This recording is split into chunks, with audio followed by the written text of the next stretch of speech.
Olá, pessoal. Boa tarde. Sejam todos muito bem-vindos a essa live especial em comemoração a 1 ano de trabalhos do Grupo Mulheres na Edição. Nós estamos muito felizes de termos chegado até aqui com muitos projetos, agregando pesquisadores de todo o país, tanto no campo da edição, quanto no campo da literatura, do periodismo, da historiografia. E hoje é uma live especial em que nós temos a alegria de receber a professora Eurídice Figueiredo, a Bianca, da Macabeia Edições, a Cecília, da Editora Luas. Então, vou fazer agora uma breve apresentação das nossas ilustríssimas convidadas, né? Vocês também podem fazer perguntas aí no chat, tá? Nós vamos ter uma primeira rodada em que a professora Eurídice vai falar e aí as editoras vão conversar com ela, né? Vão debater os assuntos que forem surgindo. Vocês podem ir colocando as questões aí no chat, depois teremos uma nova rodada, tá? Então, eu vou proceder às apresentações, primeiramente da professora Eurídice Figueiredo, né? Possui mestrado em Letras pela Universidade de Nice, na França, mestrado em Língua e Literatura Francesa pela Universidade Federal do Rio de Janeiro, doutorado em Letras Neolatinas pela Universidade Federal do Rio de Janeiro e pós-doutorado sênior pela UFMG. Atualmente é professora associada aposentada da Universidade Federal Fluminense, atuando no programa de pós-graduação em Estudos de Literatura. Tem experiência na área de letras, com ênfase em literaturas de língua francesa, literatura brasileira e literatura comparada, atuando principalmente nos seguintes temas: a ditadura brasileira, crítica feminista, representações da alteridade e as escritas de si na literatura contemporânea. Ela tem diversos artigos e diversos livros publicados, sendo o último deles A Literatura como Arquivo da Ditadura Brasileira, pela editora Sete Letras, em 2017. E está com uma obra aí no prelo, né, da qual ela vai nos falar no dia de hoje, tá? Na sequência, nós vamos apresentar nossas queridas editoras convidadas, a Cecília Castro, mineira, fundadora e editora da Editora Luas, que é um projeto editorial totalmente feito por e para mulheres, que iniciou seus trabalhos no mercado editorial em novembro de 2019. A Cecília formou-se em Letras pela PUC Minas em 2013 e atualmente dedica-se exclusivamente ao seu projeto editorial feminista. A Editora Luas tem 3 propostas principais. Primeiro, publicar literatura contemporânea, todos os gêneros. Então, começou com o livro de poesia Todas as Primaveras em Mim, da Demo Solini. Segundo eixo, publicar estudos de diversas áreas do conhecimento sob a perspectiva feminista, né? Aí já tem o livro Pariremos com Prazer, do qual ela também terá a oportunidade de nos falar um pouquinho. E também o terceiro eixo seria republicar obras, né, de autoras do século XIX, começo do século XX, que sofreram memoricídio, ou seja, né, um apagamento na nossa historiografia. Então, é um projeto de resgate dessas autoras e a sua contribuição crítica literária da época. Seja muito bem-vinda também, Cecília. E, por fim, a nossa querida Bianca Garcia, que é poeta, diretora editorial e editora de projetos de poesia da Macabeia Edições, editora esta fundada por ela e pela Thaisa Martins em 2017, e que hoje também conta com a Viviane Marques à frente. A Bianca é graduada em Letras e pós-graduanda em Literatura Brasileira pela UERJ, direciona sua leitura e estudo para a poesia contemporânea feita por mulheres, inclusive a Macabeia tem, né, uma série de títulos voltados aí para a poesia de autoria feminina contemporânea, e os mecanismos de escrita e criação literária também a partir de oficinas. Então, sejam muito bem-vindas também, Bianca, sejam todas muito bem-vindas, e aí eu vou passar a palavra, então, à professora Eurídice Figueiredo nessa primeira rodada, tá? Muito obrigada, Maria do Rosário, pela apresentação, pelo convite para participar dessa live, e um prazer conhecer a Bianca e a Cecília e ter essa conversa a 3 aqui com essa intermediação da Maria do Rosário. Então, eu vou começar falando do meu livro, que está no Prelo, que deve sair agora em setembro, provavelmente vai entrar em pré-venda em setembro. O título é Por uma Crítica Feminista, Leituras Transversais de Escritoras Brasileiras. Então, nesse livro, eu vou fazer uma breve apresentação, vou olhar aqui o sumário e vou para fazer uma breve apresentação do livro, assim, o que eu fiz nesse livro. Então, numa primeira parte, que eu chamei de Problemas do Gênero, eu entro nas questões dos diferentes feminismos, então, feminismos e feministas, a questão das interseccionalidades, então, abordando o feminismo negro, o feminismo decolonial, o feminismo trans, chamado transfeminismo. Então, tem um capítulo também sobre a problematização do gênero a partir da Judith Butler e a Teresa de Lauretis, e, finalmente, um artigo sobre o feminismo na França, porque, como vocês viram pela apresentação, minha formação é de literaturas de língua francesa, então eu quis fazer um pequeno capítulo sobre o feminismo francês.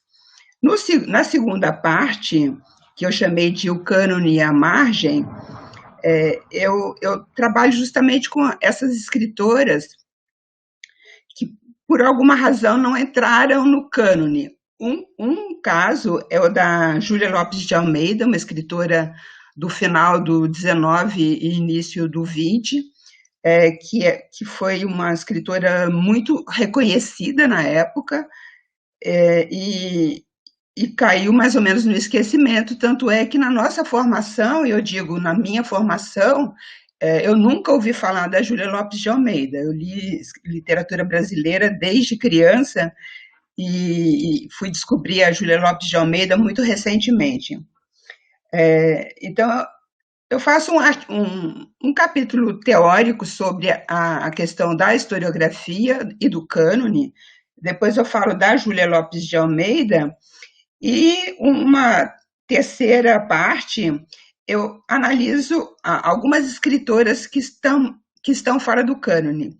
A Dalgisa Neri, a Pagu, a Maura Lopes Cansado e a Carmen da Silva. Então, esse capítulo é dedicado, digamos, à problematização do cânone e abordando escritoras fora do cânone. Na terceira parte, que eu chamei de ancestralidade, filiações e trânsitos, eu vou trabalhar as questões um pouco mais de pertencimentos específicos. O primeiro capítulo é sobre a história do Brasil em geral. Seria o romance histórico, em que eu privilegio a obra da Maria José Silveira, e principalmente aquele romance maravilhoso que é a mãe da sua mãe e suas filhas, que é um romance que atravessa toda a história do Brasil de 1500 até o presente. É um livro realmente que eu recomendo. Depois eu pego essa questão da história do Brasil através de escritoras negras que resgatam a história específica do povo negro. E eu analiso mais especificamente 3 obras: Úrsula, da Maria Firmina dos Reis, Um Defeito de Cor, da Ana Maria Gonçalves, e Água de Barrela, da Eliana Alves Cruz. E sobre essa questão da escravidão e da história dos negros no Brasil, eu vou falar sobre isso mais extensamente na quinta-feira, no evento da UF, chamado Histórias das Águas, também no YouTube. Né? Pode-se entrar pelo YouTube, História das Águas. Depois, um outro capítulo em que eu pego a questão judaica. Então, eu pego 3 escritoras que falam um pouco sobre suas raízes, suas heranças judaicas. a Noemi Jaffe, a Tatiana Salim Levy e a Adriana Harmony. Depois eu tem um capítulo sobre trânsitos e cosmopolitismo em algumas escritoras. Na quarta parte, que eu chamei de As Mulheres Frente ao Sistema Patriarcal, eu abordo questões específicas. Um é o casamento, quer dizer, a mulher na família patriarcal, então eu analiso várias escritoras, várias obras, às vezes contos também. Um capítulo que se chama Um Palimpsesto de Putas, em que eu analiso a personagem da prostituta, em Amara Moira, Elvira Vinha e Maria Valéria Rezende. Meu Corpo, Minhas Regras, entre parênteses, os direitos reprodutivos, em que eu analiso a questão do aborto. E um capítulo dedicado à velhice, entre alegrias e agruras da velhice. Esse capítulo foi feito a partir inspirado no projeto da Maria do Rosário, justamente. Na quinta parte, que eu chamei Quebrando Tabus, eu tenho um capítulo sobre o incesto, um capítulo sobre o estupro, um capítulo sobre o erotismo e um capítulo sobre o contínuo, que eu chamei de o contínuo lésbico, sobre a lesbianidade na literatura brasileira. Então, esse é o livro que vai ser publicado, que sai agora em setembro pela editora Zuc, lá de Porto Alegre. Então, o que eu queria dizer a partir desse estudo que eu fiz, um estudo bastante longo e extenso, eu li para essa pesquisa cerca de 200 livros, entre romances, livros de contos, e como a gente ia falar de edição, eu fiz um levantamento agora, hoje de manhã, e constatei o seguinte: desses um pouco mais de 200 livros que estão na minha bibliografia, 128 livros foram publicados por pequenas ou médias editoras. Porque eu acho importante a gente ver como que as pequenas editoras estão sendo importantes para a difusão da literatura escrita por mulheres. Porque vocês talvez conheçam a pesquisa da Regina Dalcassanier sobre a personagem da mulher e também a autora mulher, numa pesquisa que ela fez com a equipe lá em Brasília. Ela trabalhou com 3 editoras que ela considerou as grandes editoras: a Rocco, a Companhia das Letras e a Record. Eu consideraria hoje, como as grandes editoras, eu acrescentaria, todavia, que apesar de não ter muitos títulos ainda, entrou com muita grana, então entrou pesado, assim, entrou como grande, desde o início como grande, não como pequena. E outras editoras são, eu diria, médias, como a 34, a Globo, e outras editoras, inclusive, a gente não sabe exatamente se elas são selos, né, da Companhia das Letras e da Record, porque também a Record e a Companhia têm vários selos, né? Então, a Objetiva, por exemplo, que era uma editora independente, agora ela é um selo da Companhia das Letras. Então, realmente, é difícil até classificar, né? Porque se o livro foi publicado na época que a Objetiva era Objetiva, né, eu considero que era de editora média e não da Companhia das Letras, né?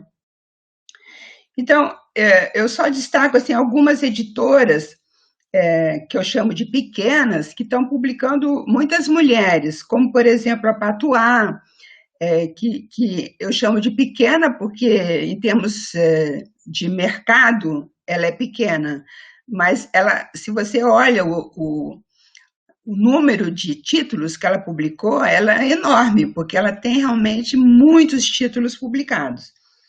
Então, algumas escritoras têm publicado pela Patuá, pela Reformatório, pela Carambaia, pela Instante, que é uma editora, eu imagino que seja recente, não, enfim, tem várias editoras pequenas, né? Como as editoras de vocês, né? A Luas e a Macabeia. Então, são muitas editoras. A questão do livro é, além de, hoje em dia, publicar o livro é fácil. O problema é a divulgação e a difusão. Então, como chegar na mão do leitor, né? Então, esse sempre foi, para os nossos livros acadêmicos também, como chegar ao ponto final, porque as livrarias não expõem os nossos livros, nem os meus e nem os das pequenas editoras. Então, esse é o nó. Eu acho que esse é o nó para as nossas publicações. Então, quando eu escolho, por exemplo, publicar ou pelas Sete Letras ou pela Zuc, que é o novo livro que vai sair pela Zuc, publiquei um livro que se chama Mulheres ao Espelho, ficção, autobiografia e autoficção. Esse livro foi publicado pela EduERJ, a editora da UERJ, com verba da FAPERJ. Então, o livro acadêmico, o livro de ensaios como os nossos, eles são publicados, seja nas editoras universitárias, seja através de verbas das FAPs, né, FAPEMIG, FAPESP, FAPERJ, seja através de verbas do CNPq, no caso, os pesquisadores que têm verba do CNPq, os pesquisadores que têm bolsa de produtividade, eles têm verba de pesquisa. Então, eles podem subvencionar os seus livros, porque as editoras comerciais não estão interessadas nesse tipo de livro. E editoras muito pequenas também têm uma maior dificuldade de você divulgar e vender o livro, porque a Zuc, ou a EduERJ, ou a Sete Letras, para citar meus livros recentes, elas disponibilizam para as grandes livrarias, para os grandes sites, né? Como, por exemplo, no Rio, a Travessa, que é um grande site, ou antes a Cultura, mas a Cultura está mais para falida do que para grande livraria, grande site, enfim, a Amazon e outras. Então, para mim é importante que o livro fique disponível através desses sites, porque é uma maneira de pessoas nos diferentes pontos do Brasil poderem comprar o livro, né? Então, é um problema que eu vejo como sendo um problema. A editora, por exemplo, a Patuá, ela só vende direto. Você não encontra os livros da Patuá nos sites, né? Você não consegue comprar pelos sites. Eu compro da Patuá, mas eu compro direto com eles. Quer dizer, para mim, que sou pesquisadora e que compro muito livro, tudo bem, mas do ponto de vista da simplicidade para as pessoas que vão comprar e que não têm, de repente, tanta experiência na compra de livros, pode ser um empecilho. Até porque você normalmente paga o frete e quando você compra num grande site, como o da Travessa, que é onde eu compro, quando você chega num certo valor, você compra 3 livros, por exemplo, você não paga frete, né? Então, enfim, são esses pequenos problemas.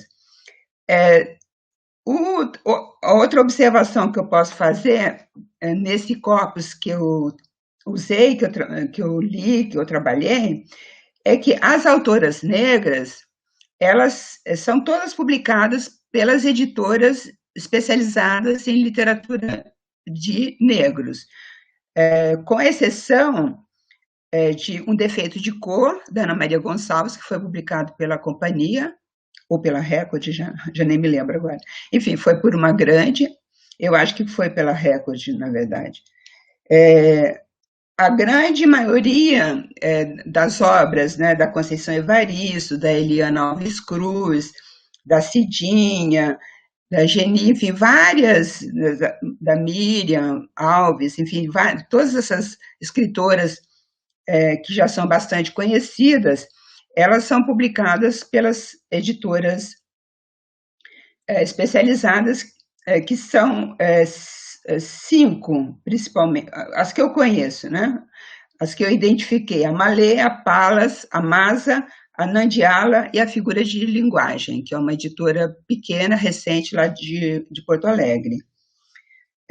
Então, e, evidentemente, existem também as editoras, é um fato um pouco mais recente, editoras especializadas em livros de mulheres, né? Que é o caso das editoras de vocês, da Macabé e da Luas. Existe também a Fêminas, que também é especializada em livros de mulheres. Então, esse é o panorama, assim, né, da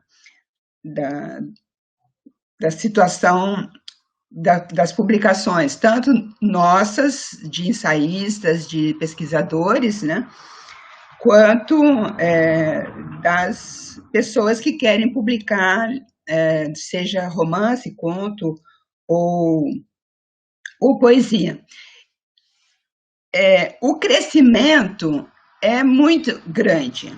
Então, uma das constatações que eu fiz no meu livro foi um crescimento praticamente assim exponencial de publicações de mulheres, sobretudo por pequenas editoras, e eu não trabalhei com poesia, então nem considerei aqui poesia, porque eu só trabalhei com narrativas.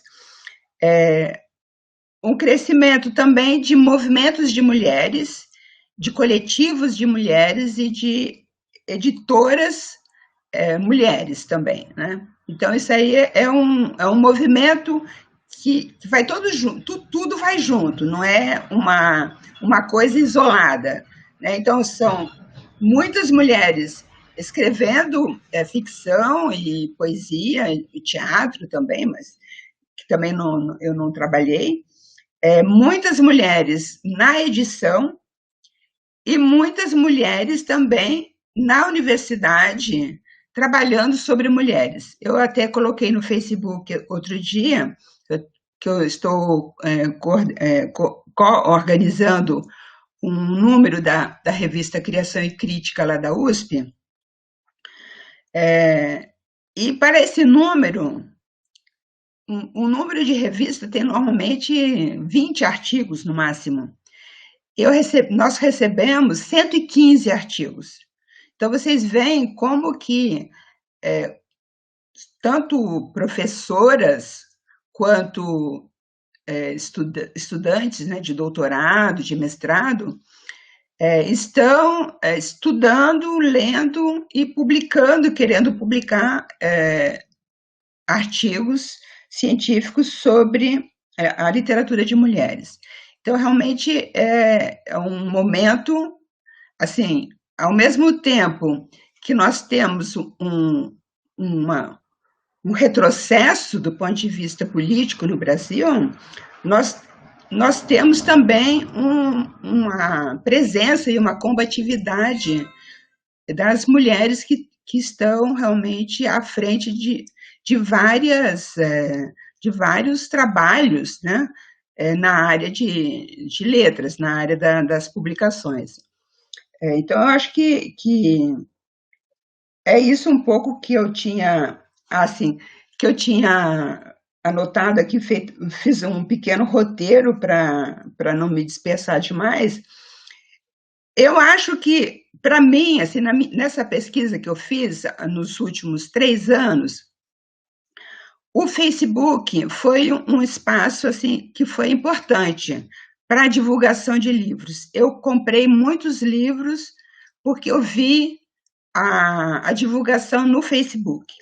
Então, acho que é um espaço virtual que está sendo muito útil para as pessoas se conhecerem, né? Eu conheci muitas pessoas, claro que nunca encontrei essas pessoas, mas são pessoas que têm assim uma familiaridade, têm assim uma cumplicidade muito grande, porque você descobre aquela autora, você compra o livro dela, você troca ideias, né?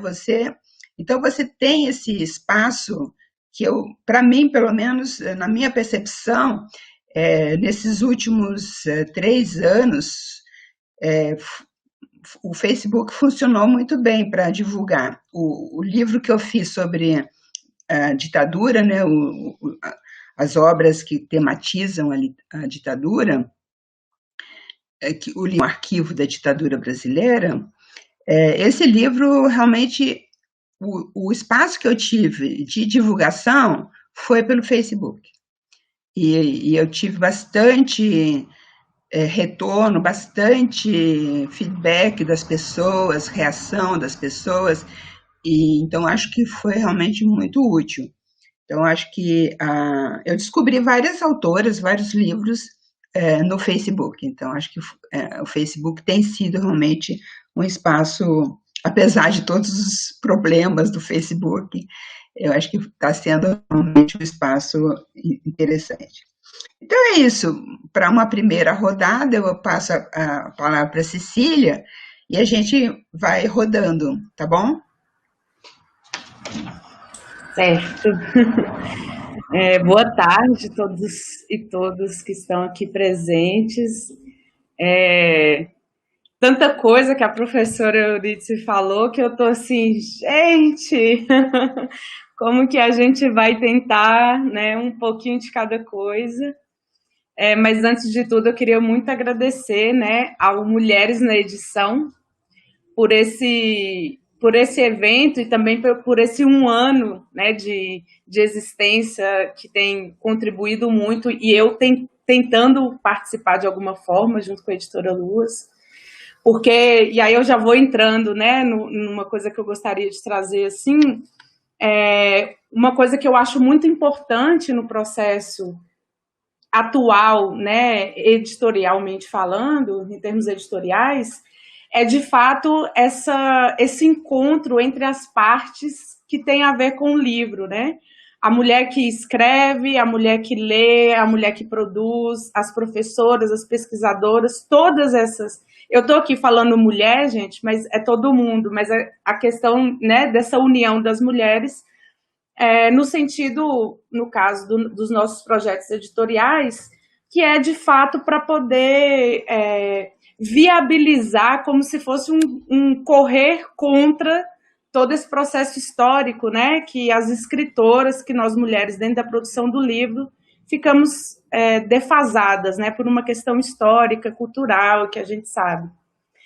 E aí, essa proximidade, a importância dessa aproximação e dessa junção de todos os lados, né, desses lugares que se alimentam do livro, dessa importância do livro, para mim está sendo, de longe, assim, a parte mais importante que nós, editoras, que tem um projeto editorial voltado para as mulheres, que eu falo feminista, né, sem medo de usar a palavra, que foi uma coisa que a professora Constância Lima Duarte, né, fala, e eu concordo muito com ela, que vamos quebrar esse estigma dessa palavra, né? É um projeto editorial feminista que, se a gente for fazer da mesma forma que foi feito até aqui, excluindo a produção das mulheres, a gente vai estar fazendo mais do mesmo, né? Então, eu acho que o nosso grande desafio, pensando, como a professora Euridice falou, né, historicamente está mudando. Há coletivos, grupos de mulheres declaradamente feministas, mulheres na política, mulheres que nas pesquisas de leitura, nas pesquisas dentro da universidade, são a maioria. Então, as mulheres estão, de fato, historicamente, ocupando espaços em que elas não estavam, e que talvez de 10 anos para cá, que a gente pode falar em editoras que estão, de fato, com um projeto voltado, tentando, né, por questões pessoais e coletivas, trazer esses livros, porque a gente quer se alimentar dessas leituras, né? E aí a gente poderia trazer aqui questões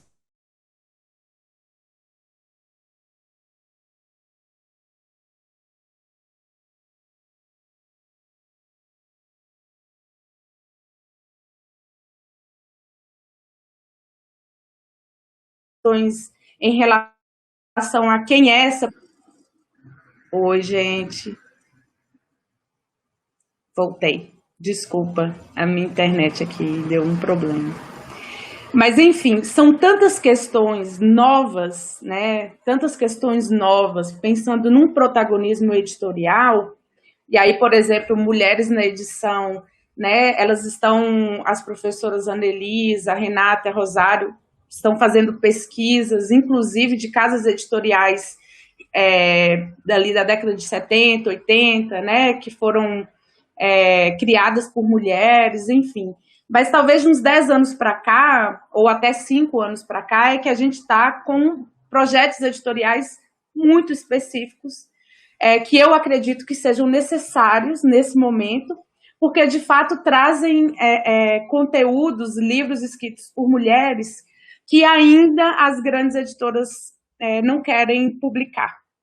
Então, eu vou dar um exemplo assim, bem rápido, de uma experiência da editora Luas, que é a gente ter contato com livros de algumas autoras, por exemplo,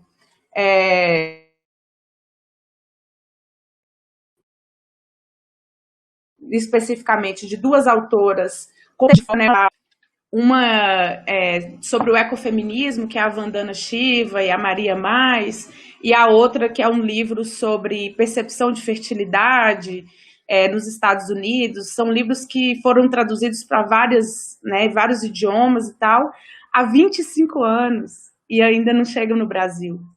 E aí, quando as pequenas editoras, né, nós mulheres, que em termos de leitoras interessadas nesses assuntos, a gente não encontra porque as grandes casas editoriais não trazem, e as pequenas editoras têm essa dificuldade, principalmente financeira, né, de trazer determinados livros.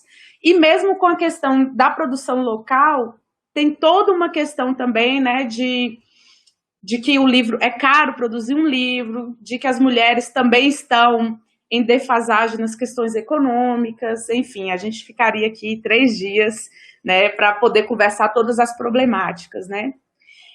E aí a professora citou uma questão da distribuição e divulgação e distribuição que, de fato, é um problema editorial em geral, das pequenas editoras, e eu fico... a minha grande vontade é que a junção nossa, assim, as casas editoriais, junto com a academia, a universidade, junto com as autoras, com as leitoras, que dentro pensando em um projeto maior, digamos assim, né, para viabilizar todas essas nossas vontades dentro de uma perspectiva do livro, como que é importante a gente tentar criar novas possibilidades, sabe? Porque, de fato, é muito caro, a grande livraria cobra 50% para colocar seu livro lá, sobre o preço de capa, e a gente tira, às vezes, 20% para poder pagar a publicação, e a gente só publica o próximo livro quando o primeiro se paga, e olhe lá, né? E muitas editoras fazendo financiamento coletivo. Então, assim, de fato, pensando em protagonismo editorial de mulheres, é realmente algo muito novo, sabe? E aí eu até queria ouvir um pouco da professora, assim, sobre a questão, voltada um pouco em relação à questão do cânone, crítica literária, no sentido de como que nós, mulheres, que estamos tentando, né, fazer diferente dentro do universo editorial, nós que também pela primeira vez estamos decidindo o que vai ser publicado, né? Estamos podendo colocar, inclusive, livros que, com certeza, dependendo do título, não seria interessante, né? Por exemplo, nessa coleção que a editora Luas vai trazer das mulheres esquecidas, entre aspas, né? A gente vai trazer a Virgindade Inútil e Virgindade Anti-Higiênica, da Ercília Nogueira de Cobra. E aí são livros assim muito fortes que na época, inclusive, foram quase que proibidos, digamos assim, né? Foram retirados de circulação e que talvez hoje, que casa editorial que gostaria de publicar, sendo que nós temos de fato uma preocupação editorial de qualidade de contexto, mas também uma preocupação política, né?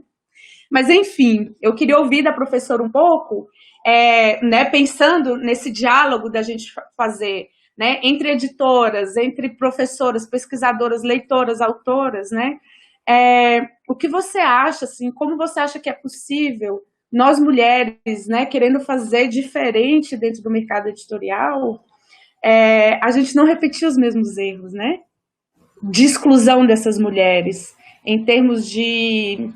Enfim, em termos de o que está sendo produzido, em termos, né, de temática, que é uma coisa também dentro da sua pesquisa, né, tantas temáticas que as mulheres vêm trazendo, atualizadas, né, e pensando no interesse das mulheres nessas leituras, assim, sabe? Como que as mulheres estão interessadas, né, em saber sobre seus corpos, em discutir especificamente sobre as violências, em trazer suas memórias, enfim, mais ou menos.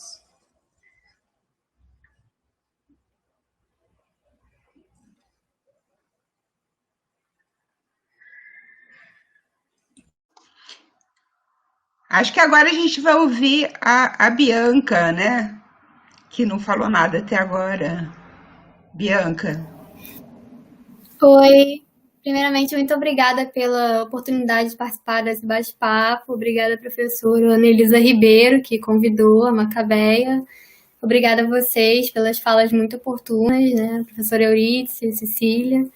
E queria pegar esse gancho da distribuição, né? Que foi a última coisa que a Cecília falou e que a professora também levantou em sua fala, que para nós, editoras independentes, é uma tarefa muito difícil colocar em livrarias grandes por causa da questão da porcentagem, e isso implica no livro o preço de capa ficar mais caro, e aí acaba sendo mais difícil veicular, né? Então a gente acaba utilizando as plataformas digitais, né, como o Facebook, o Instagram, para divulgação. A gente também faz parceria com blogueiras literárias, porque tem um alcance maior naquele nicho, né, que são os interessados que vão estar ouvindo aquela divulgação. E também a gente tem, a Macabeia, né, no caso, tem feito tem procurado parcerias com livrarias independentes, como a do Arco da Velha, que é de Caxias do Sul, que é uma livraria pequena também, que consegue ajustar a questão da porcentagem para não ficar uma coisa tão desigual, né? E a gente também encontrou uma iniciativa muito importante, que é o IB Literário, que também é feita só por mulheres, e que funciona como uma divulgação itinerante, porque participa de feiras literárias pela Europa e divulgações de livros independentes, autores independentes, que vai acontecer, no caso, a Feira do Livro em Portugal, no Porto. Então, a gente busca essas alternativas para poder viabilizar a distribuição, porque se não fosse por essas, a gente não conseguiria chegar em outros lugares, em outros espaços, né? Justamente por essa questão das editoras de grande porte terem mais aporte financeiro, poder contar com uma assessoria de imprensa que a gente não consegue, né, no momento. Então, é uma batalha árdua, assim. E, assim, voltando também para a questão do cânone, né, da revisitação, é muito interessante ouvir a fala da professora, porque é o tema da minha pós-graduação, que no caso ainda não iniciou. A ementa é voltada totalmente à revisitação do cânone literário. A gente ia começar no início do ano, mas por conta da pandemia a gente não começou nenhuma aula ainda, mas vai voltar agora, virtual, em setembro, né? E a gente tem Úrsula também, a Conceição, tudo na ementa. E isso também chama atenção para o próprio projeto que a gente iniciou em 2017, a Macabeia, né? Eu e Thaís, a gente viu estudando na própria UERJ que as mulheres não eram estudadas, né? Na literatura a gente estudou, literatura brasileira a gente estudou Clarice e Cecília, que é o clássico, né? E na portuguesa eu pude estudar Flor Bela Espanca, mas assim, só. E eu senti muita falta de estudar outras mulheres, e em 2016 eu comecei também com trabalhar em editora, numa editora pequena também, junto com a Thaís. E aí a gente teve a oportunidade de criar um selo editorial, que inicialmente seria um selo para cada uma, mas a gente não viu necessidade de fragmentar, porque a gente tinha os interesses muito parecidos, que era justamente disseminar a literatura feita por mulheres, né? Então, a partir daí, acho que também muito movimentada pela questão da iniciativa do Leia Mulheres, né? Que foi uma iniciativa muito importante, que começou em 2014 nos Estados Unidos, e aqui em 2016 acho que entrou em vigor, né? E hoje em dia tem, assim, nacionalmente difundida, né? Tem Leia Mulheres no Rio, em São Paulo, em todo lugar, não só nesse eixo Rio e São Paulo, que geralmente é o mais falado, né? Então, a gente tem construído esse projeto e visto essa força se tornar cada vez maior no decorrer dos anos. Mas para entender o presente, eu acho que a gente tem que voltar para o passado para saber a necessidade, né, desse presente tão latente. Eu acho que é muito importante também mencionar a editora Mulheres, né, que foi criada em 1995 por 3 professoras do curso da Universidade Federal de Santa Catarina, né, e ela teve uma vida não muito longa, mas muito importante, né, para a gente poder entender a necessidade desse legado que a gente tem que continuar perpetuando aí, porque por muito tempo na história, né, como disse a Virginia Woolf, a Anônima era uma mulher. E eu acho que isso também, essa questão da literatura que antes era totalmente da mulher, era voltada para o nicho do confessional, do diário, está muito ligada, relacionada à questão do casamento, que a mulher era muito voltada para o lar, então a questão do confessional, das cartas, né, era aquele gênero que a mulher se voltava e ela não podia abrir outras portas para a literatura, né? E mesmo assim, mesmo agora, a gente voltando a esse resgate, né, construindo toda essa história para lutar contra esse apagamento constante ainda nas academias, porque elas ainda são tradicionais e tentam constantemente nos apagar, porque, assim, se a gente for revisitar um caso recente, foi da Conceição Evaristo, que ela foi um dos nomes para ocupar uma cadeira na Academia Brasileira de Letras, e teve todo um apelo nas redes sociais para que ela conseguisse ocupar, né, esse espaço, e não foi atendido. Isso deixa muito claro que a academia é um lugar, é um clube, na verdade, comandado por aqueles que têm aqueles interesses de estabelecer o próprio nome, né, e se indicar. Então, eu acho que isso também esbarra em outros acontecimentos menores, por assim dizer, porque são regionais, mas, por exemplo, no CEP 20.000 aqui do Rio de Janeiro, que é um acontecimento literário que acho que tem mais de 20 anos, né, que desde a época de Ana Cristina César, que ela até criticava um pouco essa organização, que aconteceu uma questão de silenciamento de uma pessoa que ia, uma mulher que ia fazer uma performance, mas ela não queria fazer ali porque o seu abusador estava na plateia, ela queria que ele se retirasse para ela poder se sentir confortável com aquilo. E aí houve um mal-estar e não houve houve um respaldo, né, que a gente sabe que existe. E a partir disso aconteceu o movimento Respeita, que é aqui do Rio de Janeiro, que foi a partir dessa questão que aconteceu no CEP 20.000, e que são mulheres reunidas também para levar à frente um processo editorial independente. Conseguiram publicar uma zine que diz o nome São Nossas as Notícias que Daremos, que justamente é relacionada a esse acontecimento. Então, a gente está vindo com uma resposta, né, a todas essas questões, essas reações que sempre existiram e que agora a gente consegue se organizar devido a essa necessidade que ainda é presente, latente, né? E A Macabeia, então, voltando para a Macabeia, ela começou como um selo, né, numa editora, e depois, em 2017, depois a gente teve uma pausa para poder reestruturar o projeto e ele se tornar mais coerente, porque a gente era um selo dentro de uma editora comandada por homens, isso não estava muito coerente com a nossa proposta. Então a gente ficou um ano parada para poder reestruturar e vir como uma editora de fato, comandada por nós mesmas, e a gente tem menos de um ano, a gente conseguiu publicar 4 títulos até então, sendo que um deles é um livro 2 em 1, que é o Vira-Vira, esse aqui, né? Que é sobre a proteção da espada de Ansã e mantra, é 2 em 1, de poesia. E a gente percebe que nessas escritas sempre há uma relação com a bioescrita, por mais que não seja totalmente voltada à biografia autoficcional, a gente percebe algumas particularidades relacionadas à mulheridade, né? Toda mulher escreve e tem uma particularidade sobre a mulheridade no que escreve, né? A gente percebe isso nos textos, mesmo que não seja panfletário, mesmo que não seja totalmente voltado ao engajamento feminista, há a percepção da mulher enquanto mulher no seu texto.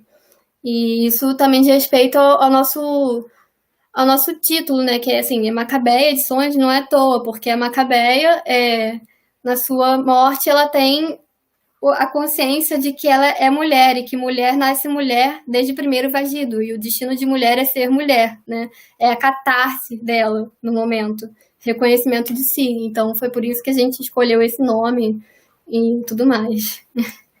Eu acho que é isso por enquanto. Eu passo a palavra para a professora Eurídice para falar um pouco mais sobre essa revisitação do cânone, né? Que é muito importante e ainda há alguns entraves, né? Uma pergunta, porque eu me formei em 2018 e mesmo assim eu percebi a ementa do curso muito tradicional nesse sentido. Até pelo que eu falei, que eu só li Clarice, Cecília e Flor Bela, entendeu? Eu não via essa agitação para a gente voltar um pouco para a literatura contemporânea, feita por mulheres, ou até mesmo ler mulheres que não estão inseridas nessa literatura contemporânea, de agora, né? Mas, por exemplo, a Hilda Hilst, que eu não pude ler a Hilda na faculdade, então percebo um pouco esse engessamento ainda, né? Do cânone, essa volta para o cânone. Passo a palavra, então, para a professora. São muitas questões e realmente, bom, vou por partes, né? Porque são muitas as questões que foram levantadas. Sobre esse resgate, eu acho que foi muito bom você lembrar a importância da editora Mulheres, que foi comandada pela Zaide Musart, lá da Federal de Santa Catarina, que fez um trabalho muito grande, inclusive foi ela que publicou a Júlia Lopes de Almeida, mas publicou ensaios também, publicou uma antologia, né, da literatura do século XIX. Outras editoras também estão fazendo esse trabalho de resgate. Eu vou citar só a Gradiva, por exemplo, publicou 2 livros, mas infelizmente a Gradiva também morreu, assim como a editora Mulheres morreu junto com a Zaide, né? Infelizmente ninguém pôde continuar com o projeto da Zaide depois da morte dela. Então a Gradiva publicou com a Biblioteca Nacional alguns livros. Foi a minha amiga Ana Fedrich, que está nos assistindo aí, que organizou e fez a curadoria, né, de 2 livros. Eu lembro também a Carambaia, que publicou o ano passado, ou há 2 anos, o Enervadas, por exemplo, da Crisantema, que era um romance que tinha ficado desaparecido não, mas indisponível durante um século, né, foi reeditado A Ercília Cobra, que a Cecília citou, ela está publicada, ela está disponível. Eu tenho o livro dela disponível, não me lembro qual foi a editora, mas acho que é uma editora lá de Santa Catarina que publicou, depois eu posso ver. Eu até menciono a Ercília... Hã?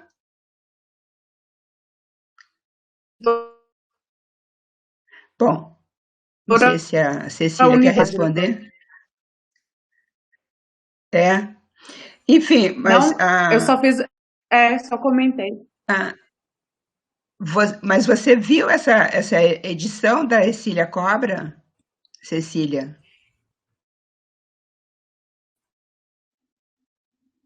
Acho que ela está congelada. Ela está congelada.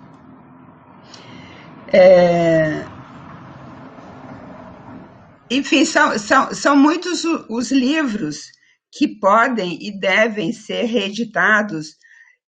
Para vocês terem uma ideia, o romance Úrsula, que agora está sendo, inclusive, reeditado por outras editoras, ele foi editado pela PUC Minas, juntamente com a editora Mulheres, né, a edição que eu tenho. Eles fizeram 4 edições já da Úrsula, mas o ano passado, ou em 2018, eu acho, outras editoras publicaram, mas esse romance Úrsula ficou desaparecido, não se sabia nem a autoria, quer dizer, não só o livro estava desaparecido, como não se tinha nem a certeza da autoria do livro, né? Então, realmente, há todo um trabalho a ser feito. É uma pena que a editora Mulheres tenha acabado, mas é bom, por outro lado, que outras editoras, outras mulheres, outras jovens mulheres como vocês, né, e outras pessoas estejam fazendo esse trabalho. Então, existe realmente não só a questão da disponibilização dos livros, mas também a leitura dos livros, a leitura crítica, a publicação de ensaios sobre, porque é assim que o livro começa a circular, porque não adianta publicar e ninguém lê. Por exemplo, a Júlia Lopes de Almeida começou a ser estudada recentemente porque os livros começaram a circular. Úrsula, por exemplo, a quantidade de estudos que foram publicados sobre Úrsula mostram que o livro voltou efetivamente a circular, porque alguns livros são reeditados, mas eles continuam mortos. Então, a gente precisa ter clareza também sobre esse duplo movimento. O livro, não basta existir o livro físico, é preciso que o livro viva. E para que ele viva, é preciso que as pessoas leiam, que as pessoas estudem, publiquem.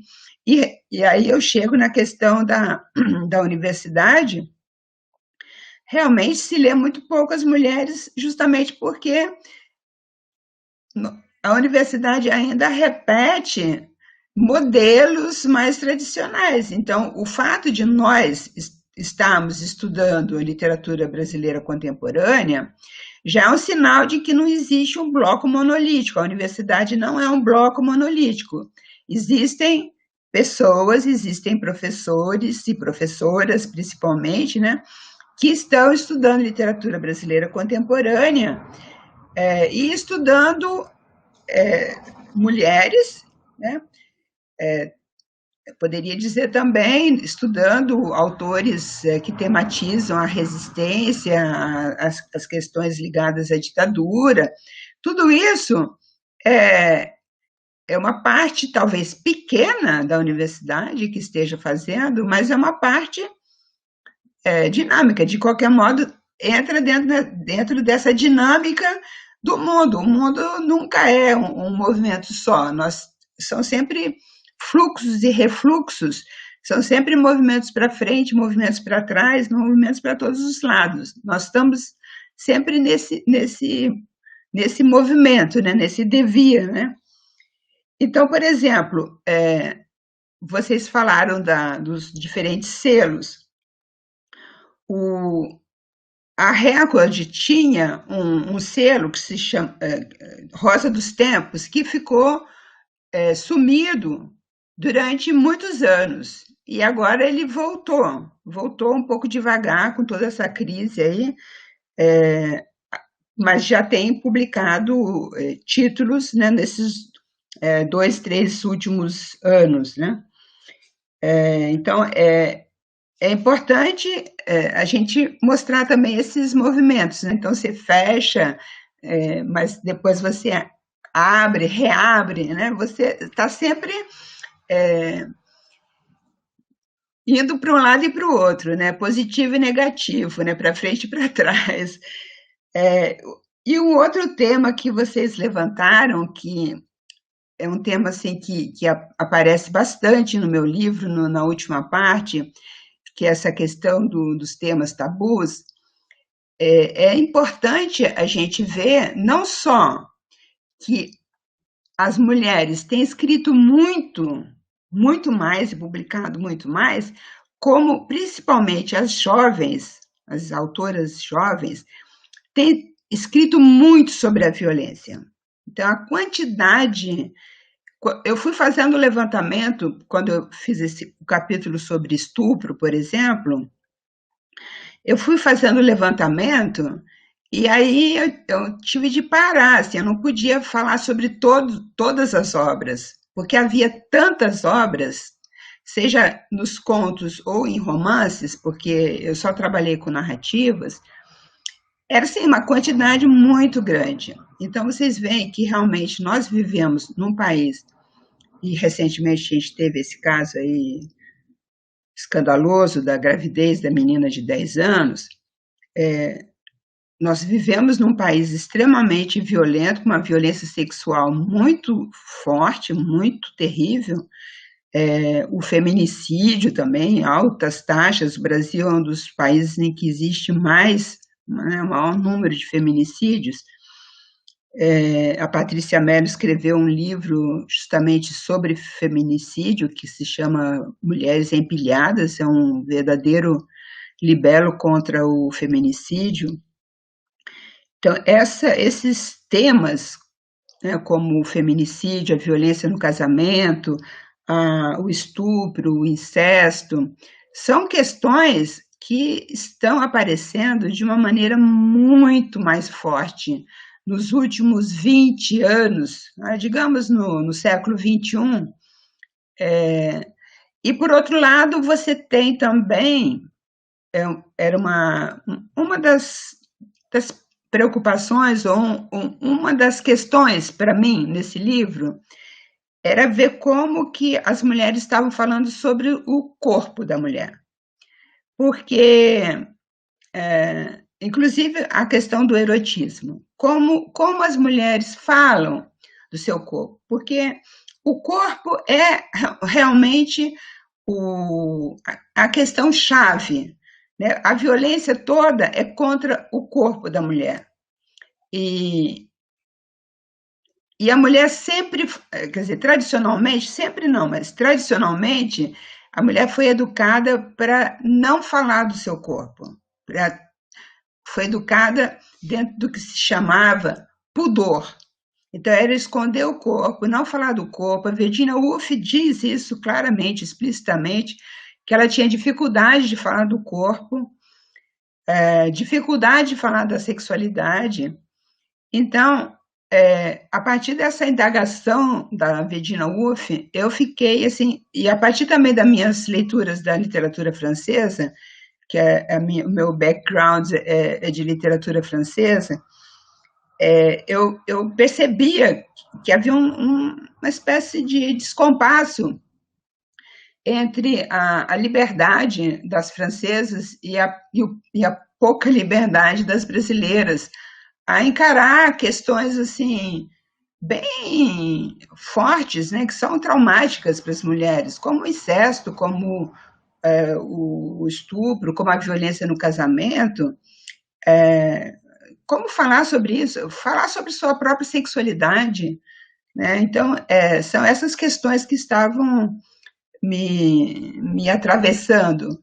E é claro que eu tratei de outras questões também, mas digamos que a tônica da minha preocupação enquanto leitora e pesquisadora da literatura de mulheres era realmente ver como que o imaginário das mulheres, né, de alguma maneira é representado nessa literatura, e como essas relações homem-mulher, mulher-mulher, relações dentro ou fora do casamento, o tratamento, por exemplo, literário da prostituta, o tratamento literário da lesbianidade, se hoje, né, se você compara com textos que foram publicados lá nos anos 70, até que ponto hoje a lesbianidade é uma questão muito mais tranquila, muito mais tratada de uma maneira muito mais natural, né? Se você compara com textos em que a personagem lésbica era, de alguma maneira, punida, né? A personagem morre, por exemplo, a personagem é uma maneira narrativa de punir a personagem. É claro que não é uma punição, assim, a escritora não está punindo, mas do ponto de vista narrativo, você pode interpretar essa morte da personagem lésbica como sendo uma forma de punição, enquanto que você, na literatura de hoje, das escritoras jovens, sobretudo, a Carol de Ben-Simon, a Natália Polesso, Carola Saavedra, tantas outras, a questão simplesmente faz parte da vida, não é nada demais, né? Então não existe aquela coisa terrível, né? Parece que era terrível de falar da personagem lésbica, por exemplo, né? Então meio que a gente tem de constatar que houve um movimento grande, houve progresso nesse sentido, porque as mulheres estão publicando muito mais, estão falando muito mais de si, estão falando muito mais dos seus corpos, estão muito mais articuladas em vários movimentos, o Mulherinho de Letras, o Leia Mulheres, enfim, vários coletivos que existem, movimentos, né, coletivos, editoras novas, né, como as duas editoras, né, de vocês, a Macabeia e a Luas. Então, convivendo esse movimento de progresso, de ir para frente, convivendo com um grande retrocesso que a gente está vivendo no país, mas são movimentos de conflito mesmo. Então, eu volto a palavra para a Cecília. Eu quero saber se tem perguntas, se a Rosário vai comentar alguma coisa. Rosário, voltou. Voltei, gente. Embora, Rosário. Tá muito bom, viu? Não tá dando vontade de ir embora, não. Tá dando vontade de ficar por aqui mesmo. Mas vamos às perguntas, né? Eu vou começar com a pergunta da Elinara, que inclusive é nossa aluna lá no Cefet, né, no curso de graduação em Letras e Tecnologias da Edição, e ela está perguntando o seguinte: o debate fala sobre o resgate de escritoras e editoras mulheres. Como é percebida a participação de mulheres que atuam na produção do livro, como designers, ilustradoras e tradutoras, dentre outras? Quem gostaria de responder? Acho que é uma pergunta que cabe às três, né? Assim, que cada um pode ter uma visão, né? Olha, eu queria... Eu não trabalho diretamente na edição, então eu sei pouco sobre essa parte. Eu acho que as tradutoras, os tradutores em geral, realmente têm uma questão de reconhecimento do valor do trabalho dos tradutores em geral. Acho que nem é específico das mulheres, não sei. Nesse livro, uma preocupação que eu tive primeiro, de usar fundamentalmente teóricas e ensaístas mulheres. Assim, é claro que o Foucault não podia deixar de aparecer, enfim, outros autores homens também, não é um gueto, não é uma coisa excludente. Mas é importante também a gente ter assim, essa clareza para também tentar ouvir mais o que as mulheres escreveram, tanto teoricamente quanto ficcionalmente. E a outra coisa é que, ao escolher a capa, eu realmente fiz questão que fosse uma artista, uma fotógrafa mulher, assim, que fizesse a capa, não é nem a capa, mas a fotografia que vai ser usada na capa. Eu acho que é importante sempre você valorizar o trabalho das mulheres. Então, se você pode ter uma fotografia para sua capa de uma mulher, eu acho que é melhor a gente usar o trabalho da mulher, né? Até porque é um livro se chama Por uma Crítica Feminista, então já tem uma postura minha feminista, então é importante essa valorização.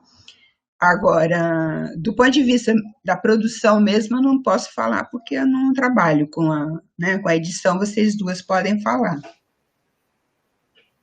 Então, na Macabeia, a gente trabalha com mulheres do início ao fim. Então, não só na edição, na revisão, a gente tem designers, né, da Macabeia, que é a Caroline da Silva e a Gabriela Mendes, que trabalha com a gente. A Carol tá com a gente desde o início e a Gabi começou agora, nesse ano, com a gente. E também com a ficha catalográfica, a gente também pede para uma bibliotecária mulher, que é sempre a mesma, que é a Marília Corito. E a gente vê a necessidade de que cada etapa do processo tem que ter o olhar de cada mulher, entendeu? A percepção de cada uma para a gente construir um projeto coerente à nossa proposta. A Editora Luas é bem assim também. Eu acho que começou um pouco da minha própria experiência, né, como revisora dentro de editoras, que quase toda a produção feita por mulheres, né? E a pouca valorização dessas profissionais, ou pouca exposição dessas profissionais, assim.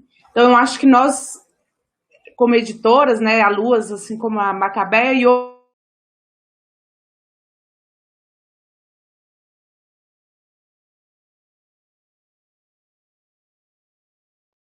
também em Belo Horizonte, já tem aí 6 anos, né, de publicações, que eu acho que a ideia é essa, né, é fazer com que todo esse protagonismo ele se torne real, assim.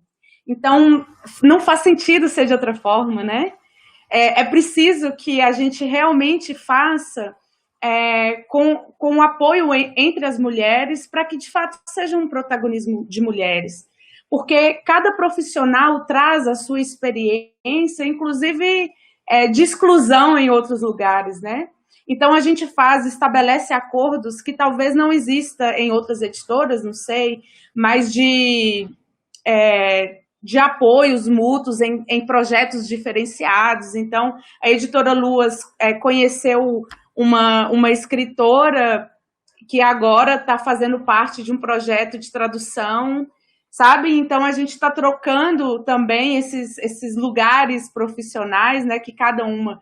Geralmente, quem revisa prepara, a professora indica livro, resenha um livro aqui. Então, assim, realmente é uma cadeia que a gente está formando diferenciada em torno dessa produção das mulheres.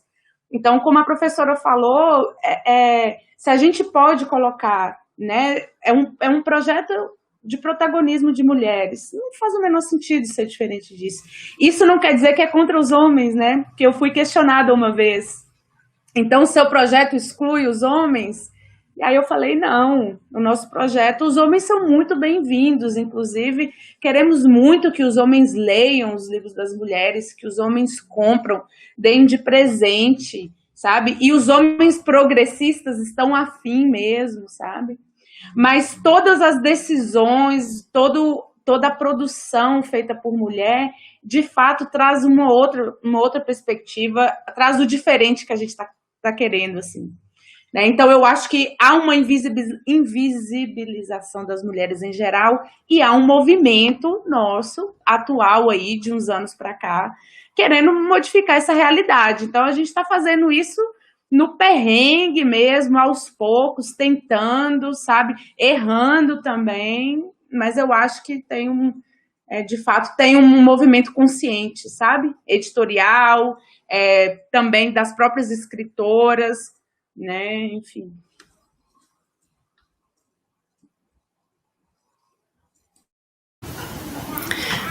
Tem mais 2 perguntas aqui, ó. A primeira é mais direcionada para Eurídice, mas aí vocês fiquem à vontade para comentar também. Eurídice, você aborda a questão do feminino em mulheres trans no seu livro ou em outros trabalhos? É a pergunta da Paula Glenadel.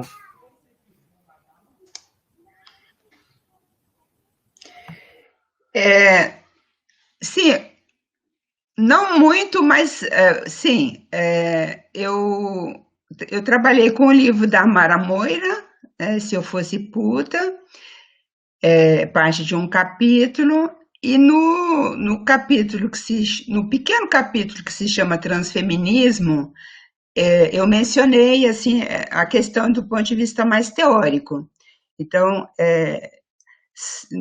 não há assim uma produção muito grande, quer dizer, há historicamente alguns relatos de pessoas trans, relatos autobiográficos, mas do ponto de vista literário recente não tem muita coisa, mas o livro da Mara Moira, sim, eu trabalhei já há algum tempo e ele entrou no livro juntamente com a Elvira Vinha e a Maria Valéria, né, por causa da questão da prostituição, que é enfocado de maneira diferente na Elvira Vinha e na Maria Valéria Rezende, de qualquer modo, mas justamente isso que era interessante mostrar, assim, como que era diferente, né, de uma maneira um pouco mais poética, que é o caso da Maria Valéria, no Voo da Guará Vermelha, na Elvira Vinha muito mais irônica, com a personagem masculina que faz programas com as garotas de programa, e a Mara Moira muito mais da experiência dela mesma.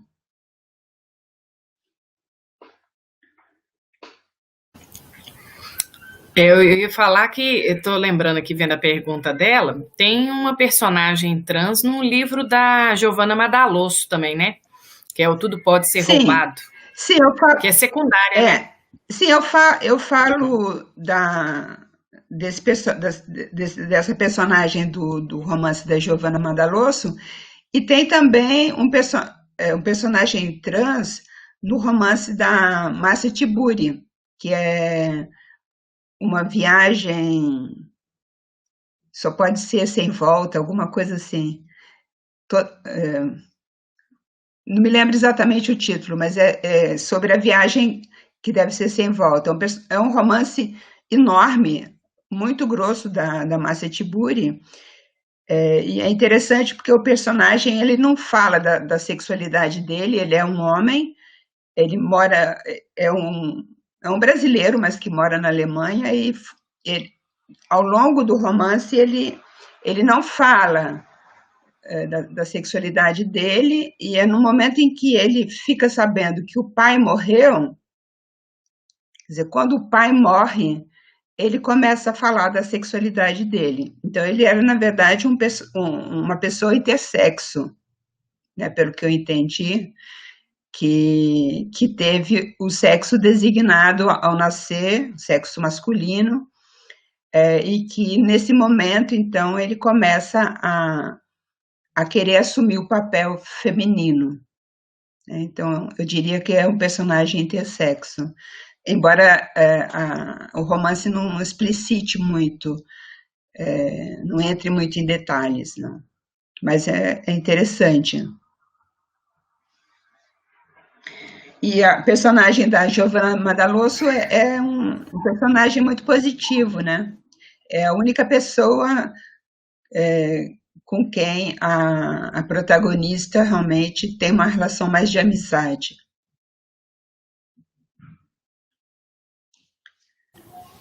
Exato. A pergunta da Brenda Marques Pena é: gostaria de saber se há um estudo de alcance das editoras voltadas para mulheres escritoras. O alcance da obra tem foco para o público em geral ou o foco também é para mulheres leitoras? Quem gostaria de responder? Eu não entendi direito a pergunta. Eu não sei se eu entendi bem essa parte. Eu também não sei se eu entendi direito a segunda parte, porque a primeira parte é: gostaria de saber se há um estudo de alcance das editoras voltadas para mulheres escritoras. Eu acho que ela está querendo dizer assim, um mapeamento, né? Eu entendi assim, um mapeamento de editoras que se voltam exclusivamente para isso, né? Parece que é isso. No que diz respeito à captação. Se não for isso, Brenda, você pode colocar aí.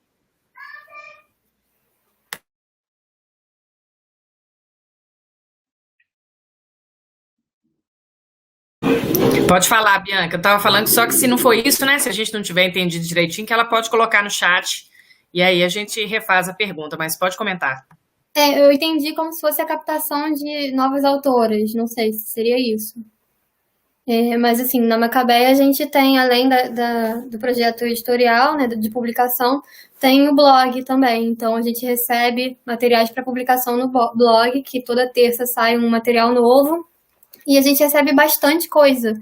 E a gente também procura estar sempre em contato com as blogueiras direcionadas à escrita feita por mulheres, né?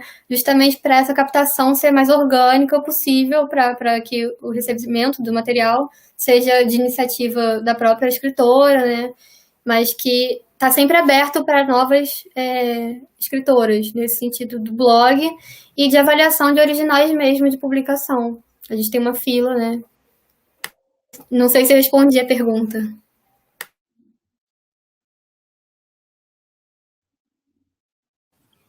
Eu estou vendo que ela colocou aqui no chat: alcance dos leitores. Qual tipo de leitor acessa as obras? Será que teria um leitor modelo? Não sei, né? Eu acho que não tem um leitor modelo. Se vocês quiserem comentar um pouquinho essa questão da leitura também, né?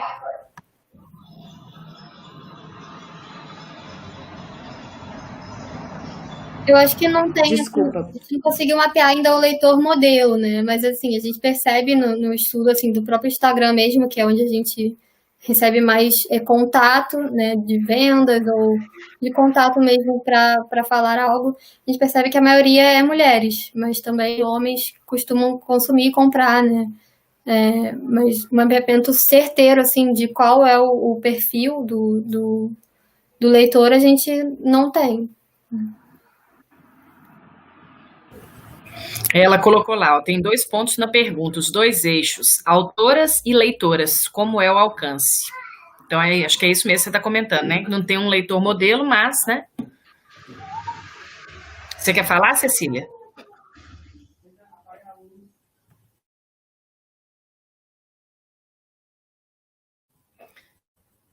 Acho que a Cecília travou, mas a Priscila fez um comentário pertinente aqui, ó.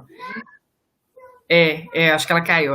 Quem hoje lê escritoras mulheres? Pelo que eu observo, a maior parte são mulheres. Eu acho que a pergunta da Brenda está ligada a isso, né? O alcance das leitoras também, né? Sim. Sim, isso aí é uma coisa que é muito discutida por várias escritoras. A Marina Colasanti é uma que sempre reclama bastante, diz que os homens se recusam a ler as mulheres e é uma questão que eu coloco também no meu livro, assim, é como se o que as mulheres escrevem não interessa aos homens, né? Então, existe realmente uma atitude de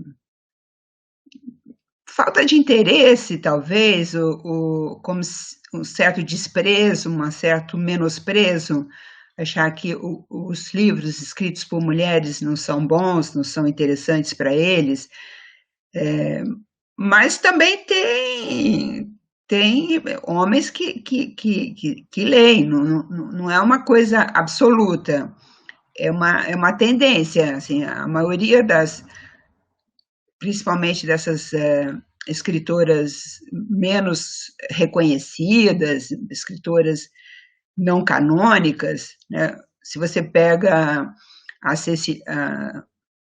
Clarice Lispector ou a Cecília Meirelles, para citar as duas que são mais estudadas na universidade, se você pega a Lígia Fagundes Telles ou a Nélida Pinhon, pode ser que elas já tenham assim, um público leitor um pouco mais diversificado, porque elas são muito visíveis, elas são muito mais visíveis.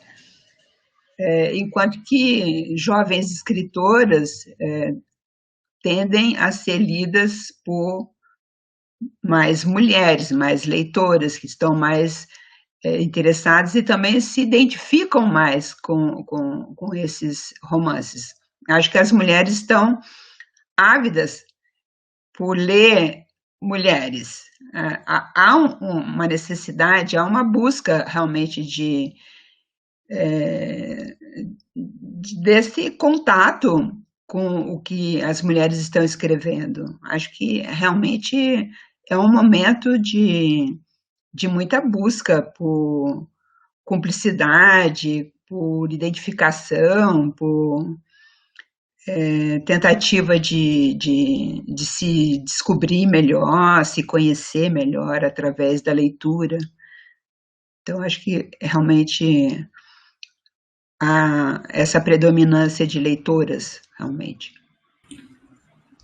Eu acho que há uma sede, né, de modo geral, das mulheres, né, com essa literatura, assim, não só literatura e mesmo textos teóricos, né, porque os livros teóricos de teoria feminista também estão surgindo muitos, assim, essas discussões, né, e eu acho que é um movimento que talvez ele vai trazer um incômodo, inclusive das próprias escritoras, né, que algumas não gostam de definir sua literatura como uma literatura feminina e tal, pensando nessa questão de nicho. Mas eu acho que isso vai ser temporário, porque é como se a gente estivesse tentando, de fato, alcançar aquilo que a gente sempre quis, né? Que é poder ler, escrever, publicar, trocar. Então, talvez assim, eu acredito e espero que futuramente a gente não precisa ter editoras exclusivas, né? Que a gente não precisa falar de escrita de mulheres especificamente, ou não também. Mas é porque como causa um incômodo, né? Às vezes nas próprias mulheres, como se fosse uma questão de especificismo, assim, né? Mas eu acho que, infelizmente, a gente ainda é uma sociedade que precisa afirmar o gênero, já sabendo que está tudo errado, que a gente precisa desafirmar questões de gênero, e aí teria a Judith Butler aí para poder, né, com mais propriedade, falar sobre isso. Infelizmente, a gente precisa reafirmar a questão de gênero para depois, talvez, finalmente desconstruir, né?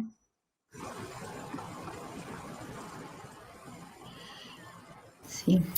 Pois é, o pessoal comentou aqui no chat, né, que é bem isso, em congressos, né, grupos de pesquisa, quando as temáticas são mais voltadas para a autoria feminina, normalmente as mulheres predominam, né? Nos clubes de leitura, Leia Mulheres, também a participação, alguém colocou aqui, a participação dos homens é esporádica, e assim por diante, né? Então, é algo a ser levado em conta, né?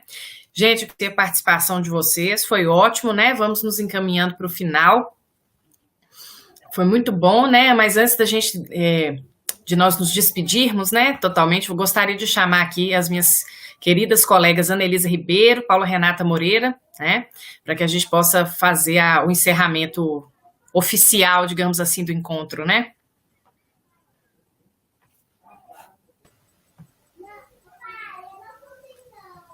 Olá, gente. Olá.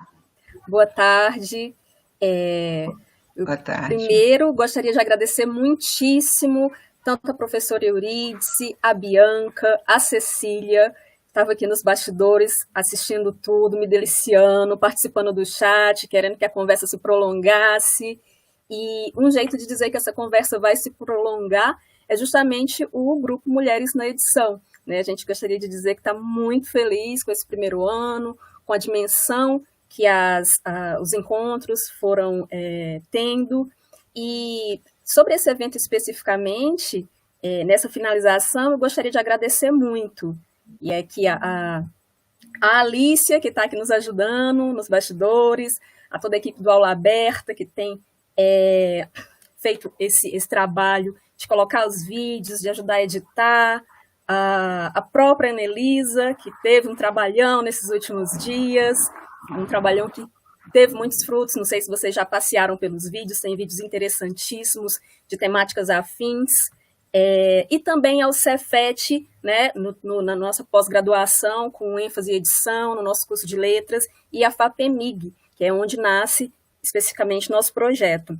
Eu queria dizer que a live vai ficar disponível, quem não conseguiu assistir toda, a gente vai deixar aqui no canal. E amanhã terminam, então, as nossas comemorações desse primeiro ano, com o fim da oficina da Rosário, sobre resenha de mulheres. A Anelisa já deu também uma oficina sobre escrita de mulheres, e amanhã também tem meu mini curso sobre pesquisa em edição, voltado para as mulheres editoras e editadas. Assim, a gente tenta atuar em 3 frentes: na escrita, na crítica e na pesquisa de mulheres. Já vou abrir também para a Anelisa falar, agradecer a todos que assistiram e dizer que setembro também, né, Ana? A gente volta um pouco à programação normal. Muito obrigada a todas e todos. Obrigada, Renata. Obrigada a todas. Eu quero agradecer também muito a professora Eurídice, que topou essa empreitada digital aqui, né? Tomara que um dia esse encontro seja presencial e que todo mundo possa se encontrar, tomar um café, né? Cecília está sempre no grupo, né? Cecília é uma das editoras que está ali participando também, para pesquisar, para ler, para estudar. E Bianca, tenho tido bastante contato com a Macabé, com a Thaísa, né? E aí elas resolveram lá qual ia representar a Macabé. Muito obrigada, viu, Bianca, por topar também. Minhas colegas Renata e Rosário, que topam também as encrencas, né? Elas devem ter pavor dos meus WhatsApp. Eu acho que elas têm esse... meu Deus, chegou... Porque, né, tem que comemorar, né, gente? Diante de tanta notícia ruim, de tanta coisa esquisita, além da pandemia, né, de todos os agravos, todos os ataques que a gente sofre, um grupo de estudos de tão frequente, né, tão afetuoso, tem que ser celebrado mesmo, com coisas para as pessoas, né? Agradecer a Alicia, passou umas madrugadas conversando comigo esses dias também. A Ângela Vasconcelos, que ficou aqui dando o link do certificado, se alguém precisar. A Ângela também aqui é o grupo de pesquisa, mas tem o projeto Aula Aberta, que é um projeto de extensão, e essas equipes, a gente se mistura aqui, né? Então, elas ajudaram muito, eu quero destacar que foi uma equipe toda de mulheres, todo mundo que fez alguma coisa é mulher, né? E agradecer as pessoas, tivemos picos aqui bacanas, agradecer as pessoas que assistiram, que se interessam, e mais que agradecer, eu quero convidar, né, se alguém tiver interesse por participar do grupo, é um grupo de estudos, a gente nem chama muito de grupo de pesquisa, porque a pesquisa decorre dele, mas a gente quer estudar, a gente quer garantir um espaço de leitura e reflexão sobre esses temas. E a gente mira mais as editoras, que são menos narradas ainda do que as escritoras. Aí alguém perguntou aí sobre ilustradoras, né, sobre essas categorias profissionais, são mais invisíveis ainda. Então tem muito espaço para estudo e pesquisa, bibliografia que a gente precisa adaptar, que ainda é pequena também, né? Então, a gente tem feito isso, protegendo bastante esse espaço. A gente se encontra uma vez por mês para dar tempo de ler. As 3 somos mães, Então a gente não força as barras, né? E aí a gente combina assim, qual é o dia que dá para nós três. Então não tem um dia fixo, não tem aquele negócio assim, toda segunda, terça do mês. A gente vai de acordo com o que é possível, mas sempre protegendo esse um dia do mês que a gente vai se encontrar. E depois da pandemia, esses encontros ficaram virtuais, isso fez com que o grupo alcançasse pessoas em vários estados do Brasil e em alguns países da América Latina. Tem vindo conversar com a gente, ler o texto que a gente indica, bater um papo ali naquela 1 hora e meia por mês. Quando a pandemia ceder por conta de uma vacina ou coisa parecida, a gente quer manter essa possibilidade digital para essas pessoas continuarem tendo acesso à nossa discussão. Então, quem tiver interesse pode participar dessa forma e pode também, tem várias camadas da coisa, né? Tem o pessoal que é do grupo mais fixo, que está registrado no CNPq, e tem o pessoal que quer acompanhar os nossos informes, a nossa agenda, e vai quando dá, quando tem possibilidade. Então, é só mandar um e-mail para nós, que a gente cadastra, é um grupo no Google, que a gente cadastra a pessoa e ela recebe, quando ela pode, recebe tudo, o texto, né, o dia da discussão, chamada de revista interessante para nós, sai uma revista bacana com um dossiê sobre editoras, lá na Espanha a gente repassa essa informação, então é uma coisa de muito compartilhamento. Homens são bem-vindos, só para deixar claro, temos alguns homens no grupo e queremos ter pesquisadores interessados nisso, se for o caso. Tá bom? Aí o e-mail é Mulheres na Edição, aliás, Mulheres na Edicão, né? mulheresnaedição@gmail.com. Pode mandar para mim também, que eu faço o cadastro direto, anadigital@gmail.com. Muitíssimo obrigada, gente. A Rosário vai encerrar aí. Ela sumiu aqui da minha tela. Sumiu. Acho que Rosário caiu. Será que ela volta? Ela não está escrevendo nada aqui do lado, não, né? E os vídeos, né? A Renata já falou aí. As convidadas querem falar alguma coisa? Eu queria... a história dos vídeos que estão aí, vão ficar... O canal vai ficar no ar, viu, gente? Se quiserem assistir os vídeos das pessoas que apresentaram seus trabalhos e tal, vai ficar tudo aí.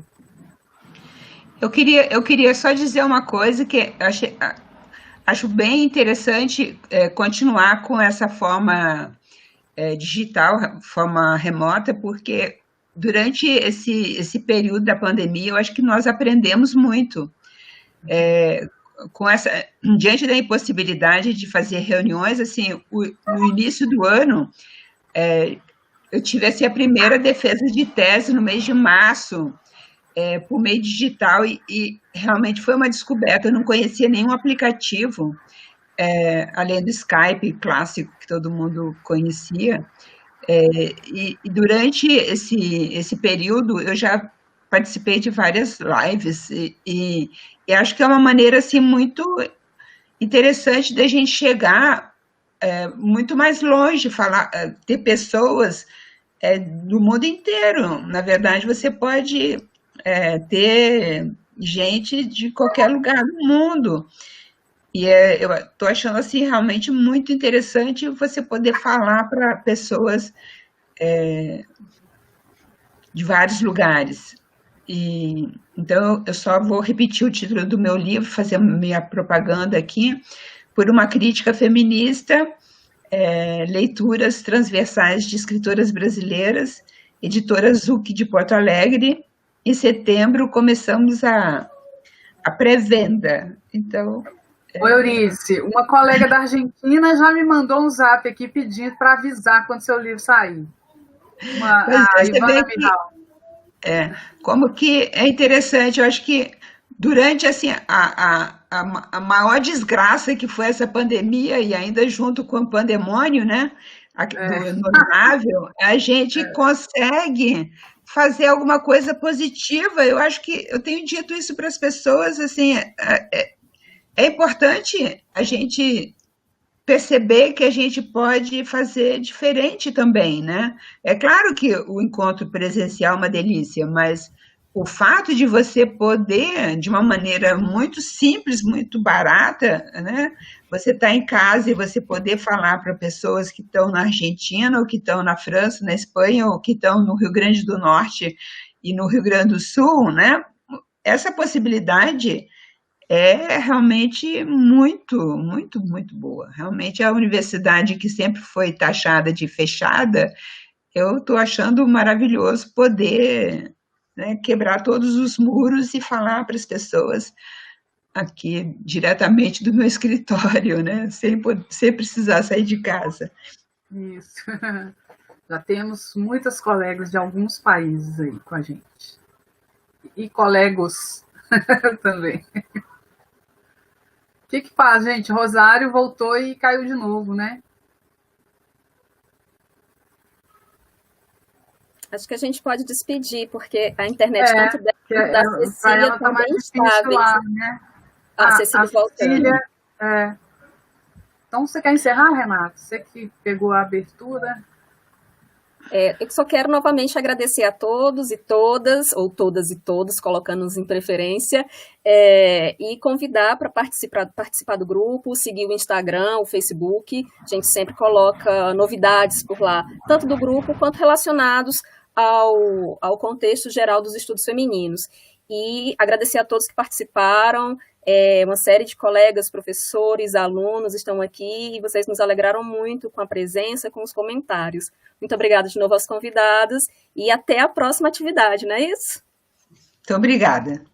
Tchau, gente. Tchau. Obrigada, tchau. Tchau.